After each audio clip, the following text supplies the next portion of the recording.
What happened when an undercover CEO stepped into his beloved bookstore chain and uncovered a hidden world of fear, mistreatment, and silent resilience? Welcome, thoughtful listeners. You have a rare gift for seeing beyond the surface, for appreciating the stories where heart, courage, and leadership truly matter. Today's journey isn't just about dusty books and bottom lines. It's about standing up for the quiet workers, rebuilding trust one conversation at a time, and proving that real leadership means never forgetting where you started. Get ready for a story that will inspire you, challenge you, and stay with you long after it ends. Ethan Rowe sat alone in his office at Willow Lane Books headquarters, flipping through a growing stack of employee complaints. His heart sank as he read line after line describing fear, exhaustion, and customers walking away dissatisfied. Willow Lane had once been his dream, a community-driven bookstore chain where people could find more than just books. They could find a sense of belonging. Yet here it was, unraveling before his eyes, particularly at one location on the east side. On paper, the numbers looked stable. Sales targets hit, inventory turnover steady. But Ethan had learned long ago that spreadsheets couldn't measure spirit. The reports told a different story. Staff quitting after weeks, loyal customers disappearing without a word, whispered rumors of a manager who ruled through intimidation. It was a slow death, invisible to the casual observer, but glaring to someone who had built the company from nothing but passion and worn-out boots. Ethan rubbed the back of his neck, the weight of disappointment settling into his bones. How had he let it get this far without noticing? Somewhere along the expansion road, he had trusted that systems would protect the culture he had fought so hard to create. He had been wrong. Numbers could be massaged, smiles could be faked. Real rot stayed hidden unless you dug for it yourself. No more middlemen, no more filtered reports. If he truly wanted to know what was happening at Willow Lane East, he would have to see it with his own eyes. Not as Ethan Rowe, the founder, but as an invisible nobody, as a new hire, walking through the aisles, feeling the tension firsthand. His decision was made. Ethan pushed the stack of papers aside, grabbed a notepad, and began mapping out his plan to go undercover. Ethan didn't waste time second-guessing himself. Early the next morning, he stood in front of the bathroom mirror, staring at his reflection as he trimmed his silver-streaked beard down to stubble. He traded his usual tailored shirts for an old flannel button-up and a pair of worn jeans that looked straight off the clearance rack. Sliding on a cheap pair of wire-rimmed glasses completed the transformation. Ethan Rowe, founder and face of Willow Lane Books, disappeared, replaced by Eli Harris, an unassuming temp worker looking for part-time hours. His plan was simple: slip into the East Side store unnoticed, spend a week working alongside the staff, and find out why the spirit of Willow Lane had been choked out of it. He didn't alert HR, he didn't alert management. Only his most trusted regional director, Carla Jennings, knew, and even she had been given only the barest details to minimize leaks. Ethan needed the employees to treat him like any new hire, invisible, replaceable, easy to overlook. That was the only way he'd see the truth. As he packed a battered canvas backpack with a notepad, a sandwich, and a thermos of black coffee, a small current of nerves ran through him. He wasn't worried about the hard work. He'd stocked shelves, manned registers, and swept floors in the early days of Willow Lane. What worried him was what he might find, or worse, what he might have allowed to fester by trusting numbers over people. Before stepping out the door, he paused, glancing at the framed photo on his office wall, the original Willow Lane store bustling with laughter and life. Time to find out if we can still be that place, he thought. Then he grabbed his bag and headed out. When Ethan walked through the glass doors of Willow Lane East under the name Eli Harris, the air hit him differently than he remembered. The familiar smell of old paper and worn wood lingered, but the atmosphere felt brittle, as if a single wrong word might shatter it. Employees moved quietly through the aisles, avoiding eye contact not only with customers but with each other. Once the store's soundtrack was nowhere to be found. Instead, conversations were clipped, mechanical, spoken in hushed tones like students wary of a strict headmaster. Behind the front counter, Ethan spotted Jacob Reed, a young, gangly teenager nervously ringing up a stack of mystery novels. Jacob's hands shook slightly as he counted change, sneaking glances over his shoulder every few seconds. It didn't take long to see why. Towering nearby, arms crossed and lips tight with disapproval, stood Miles Baird, the store's manager. Without raising his voice, Miles delivered sharp-edged instructions. Faster, neater, quieter. His tone was polished, superficially professional, but the barbs underneath were unmistakable. One misstep from Jacob, and you could almost feel the axe swinging. As Ethan wandered deeper into the store, he was approached by Olivia Carter, a floor supervisor in her early 30s. She greeted him with a weary smile that didn't quite reach her eyes. Olivia led him through a perfunctory tour of the store, nonfiction here, cookbooks there, holiday clearance piled haphazardly in the back. She spoke efficiently, but with a tightness in her voice, like someone trying to help without drawing unwanted attention. "If you need anything," she said in a low voice, "just ask." Quietly. It was clear that mistakes weren't treated as learning opportunities here. They were punishable offenses. From the corners of his vision, Ethan caught customers wandering, some looking confused, others frustrated by empty spaces on shelves. Staff didn't dare approach unless necessary, and when they did, the exchanges were rushed, awkward, distant. No one was thriving. They were surviving. Barely.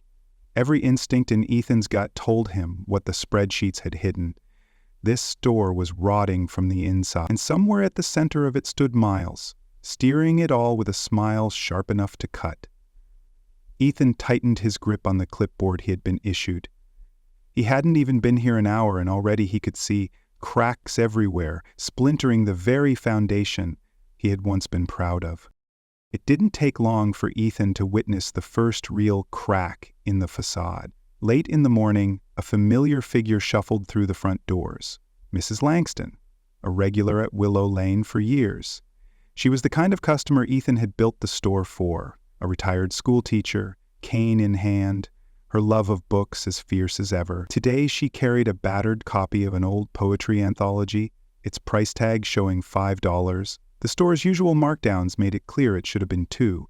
Quietly, kindly, she approached the front counter, smiling hesitantly at Jacob, the cashier. "Excuse me, dear," she said. "I believe this book is part of the half-off table." Before Jacob could even answer, Miles swooped in. His polished shoes clicked sharply against the wood floor as he slid behind the counter, intercepting the conversation like a hawk diving for prey. Ethan, stalking nearby, froze in place, instinctively tuning his ears to every word. Miles didn't shout. He didn't need to. His voice dripped with condescension as he leaned over the counter toward Mrs. Langston. "The sale ended yesterday," he said flatly, not even glancing at the sign still taped sloppily to the half-off table. "You should pay closer attention." Mrs. Langston, visibly flustered, pointed toward the forgotten sale sign. "It's still posted. Maybe just an oversight." Her voice wavered, more embarrassed than confrontational. Instead of acknowledging the mistake, Miles chuckled under his breath and said, just loud enough for nearby customers to hear, "Some people think every mistake is a coupon if they whine enough." The words hung in the air like a slap. Jacob froze mid-scan, his face reddening in second-hand shame. Mrs. Langston's cheeks flushed as she carefully set the book on the counter. "Never mind," she said softly. "I'll just leave it." She turned, cane tapping unevenly against the floor, and slowly made her way toward the exit, dignity leaking from her like water from a cracked cup. Ethan clenched his fists behind a display of cookbooks, his stomach twisted, watching a proud woman humiliated over a few dollars, in his store, under his name, lit a fire he hadn't felt in years. He caught Olivia's eye across the room. Her mouth was set in a thin, hard line, but she said nothing. None of them did. They couldn't, not without risking Miles's wrath. Ethan took a slow, steadying breath. He wasn't ready to blow his cover yet, but after today he knew one thing for sure. This wasn't just poor management. It was rotting the soul of Willow Lane. Later that afternoon, as the lunch rush thinned and the aisles emptied, Ethan found a moment to slip into the cramped stockroom where Olivia was unpacking a shipment of used children's books. The room smelled of old cardboard and mildew, the kind of forgotten space where real conversations could happen, if only whispered. Olivia glanced up, her posture rigid until she saw it was just Eli, the harmless new hire. She offered a tight nod, but Ethan could see the weight she carried in her tired eyes. Taking a chance, he lowered his voice. "Does it always feel like you're walking on glass here?" he asked casually, pretending to organize a nearby box. Olivia hesitated, studying him carefully, then let out a small, bitter laugh. "If you're smart, you stay invisible," she murmured. "Miles doesn't like questions. He doesn't like mistakes. Mostly, he just doesn't like mistakes. Mostly, he just doesn't like mistakes. Mostly, he just doesn't like mistakes." Ethan pressed gently, asking about the management style, the turnover. Olivia leaned against the shelves, folding her arms across her chest as if bracing herself. "We've filed complaints," she said, voice low. "To HR, to district management. They nod, they promise to look into it, and nothing changes. Miles hits his numbers. That's all the corporation seems to care about." Her lips tightened. "People get tired of fighting. They quit or shut up." She glanced toward the doorway instinctively, as if expecting Miles to burst through it at any second. Ethan's jaw tightened. So it wasn't just isolated mistreatment. It was systemic. The staff wasn't just unmotivated, they were broken. They had learned the hard way that speaking up led nowhere. Fear was the currency here, and Miles spent it freely. Ethan asked about Jacob, and Olivia's expression softened slightly. "Kid's doing his best," she said, "but Miles targets the ones he thinks are weak. It's easier to crush them before they can fight back." She looked down at the worn floor, voice heavy. "It's not just the customers leaving, you know. We're losing good people, too." Ethan swallowed the growing lump in his throat. These weren't just unhappy employees. They were people trying to survive emotional landmines every day, inside what was supposed to be a second home. No amount of quarterly sales reports could hide the rot when it was this deep. He knew he couldn't blow his cover yet, not until he saw the worst of it with his own eyes. But every second spent standing in that musty back room hardened his resolve. Willow Lane hadn't been built on fear, and he wasn't about to let fear run it into the ground. The next afternoon brought the breaking point. Ethan was restocking a table of gardening books near the register when it happened. Jacob, pale and visibly exhausted, was handling a small line of customers alone. The transactions were steady, nothing unusual until a woman buying a handful of clearance novels pointed out a small discrepancy. "I think you rang up this one at full price, sweetie," she said kindly, smiling in that gentle way older customers often did with nervous teens. Jacob's ears flushed deep red. He apologized, fumbling to void the charge and starting again. His fingers shook slightly, hitting the wrong button twice. The customer, still smiling patiently, waited. But that wasn't good enough for Miles. Miles stalked over from the office area, eyes locked on Jacob like a hawk circling a wounded bird. Without greeting the customer, without even pretending civility, he hissed loud enough for everyone nearby to hear. "How hard is it to run a register? My 6-year-old could do it faster." The customer's smile faltered. Shoppers glanced over, uncomfortable, but no one spoke. Jacob, frozen, tried again, but his hands wouldn't cooperate. The scanner beeps erratically. Miles leaned in closer, lowering his voice but sharpening the venom. "Maybe you're just not cut out for this. Maybe you should find something simpler. Stacking cans at a grocery store, maybe." Jacob's hands finally dropped to his sides, his lower lip trembling. For a terrible second, Ethan thought the boy might cry right there behind the counter. Instead, Jacob mumbled an apology to the customer, finished the sale as best he could, and practically fled to the back room. Once the line cleared, his head bowed. Ethan stood rooted to the floor, rage simmering in his chest. This wasn't a one-off lapse. This was character assassination, practiced and polished, and it was being done to a teenager trying his best. Miles smirked at the retreating figure, as if he'd achieved something worthwhile. That was it. Ethan knew, without a shadow of a doubt, that the time for gathering evidence was over. He wasn't just here to witness anymore. He was here to stop it. He glanced around the store. Customers had noticed. Staff had noticed. The moment of truth was coming, and Ethan was ready to tear the mask off in front of everyone. The store was unusually still when Ethan made his move. He waited until a fresh wave of customers entered. Parents browsing with kids, an elderly man flipping through vinyl records, a young woman examining cookbooks. The kind of crowd Willow Lane had always been meant to welcome. Standing by the registers, he watched as Miles barked at Olivia for a minor shelving mistake. His voice dripping with smugness now that Jacob was conveniently out of sight. Ethan stepped forward, setting down the stack of novels he had been pretending to organize. His voice was calm, but it carried, slicing through the tension like a blade. "That's enough," he said, loudly enough that every head nearby turned. Miles turned sharply, his eyes narrowing. "Excuse me?" he snapped. "Last I checked, you're a temp. Maybe keep your mouth shut until you know what you're doing." A few customers lingered awkwardly, sensing something brewing. Olivia froze, mid-motion, her arms clutching a box of paperbacks to her chest. Ethan took a slow, deliberate breath. Then he reached up and pulled off his wire-frame glasses, the simple disguise that had let him slip unnoticed among them. His posture straightened, his voice deepened into something steady and commanding. "You're right about one thing," Ethan said. "I'm not a temp."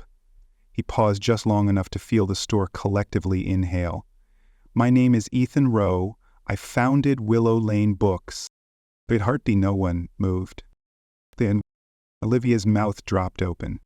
A couple of customers exchanged wide-eyed glances. Miles blinked, then barked a nervous, hollow laugh. "You're kidding." "I'm not," Ethan said evenly, "and I've seen enough."